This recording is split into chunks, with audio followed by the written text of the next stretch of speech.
Good evening, everyone. I'm Sarah Makuda. It was a violent weekend in Grand Rapids. A street brawl broke out last night involving dozens of people. This video was sent to us by a witness. 13 on your side's Kylie Ambu sat down with him for his account of the fight.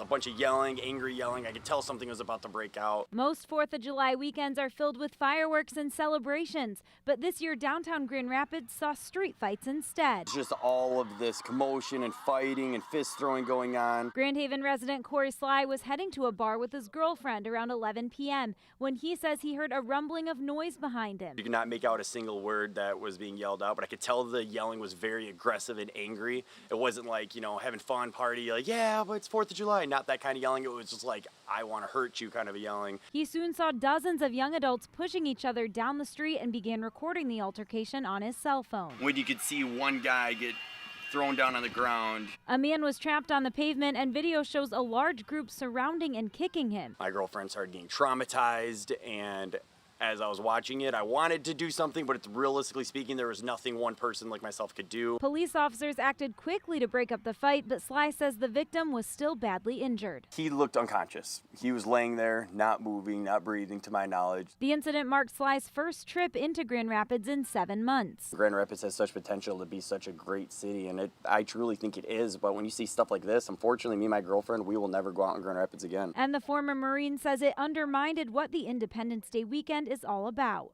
People have fought and died for our freedoms to live here freely. So whatever it is that you have going on that makes you want to get into a brawl or makes you want to hurt to the other people, you need to understand it's petty, it's minuscule, and whatever it is, it doesn't need to result in the way it did last night. While Sly says he won't be back in the city's downtown, he hopes the community will come together to make a change. People need to get their act together, and it's no particular one group of people. Honestly, everybody in a whole needs to just be respectful and to represent themselves honorably. A fight wasn't the only act of violence that interrupted downtown's 4th of July festivities. 2 shootings happened back to back. They left 1 person dead and 3 more injured. Police say that the first one occurred at the Big Boy parking lot on Pearl Street at 10:34. There were no fatalities in this shooting. The victims are a 17-year-old and a 19-year-old male. The second shooting happened 10 minutes later at 6th Street and Front Avenue Southwest. That resulted in the death of a 21-year-old man. There was another victim in that shooting. A woman whose age is unknown. Police say she went into surgery late last night.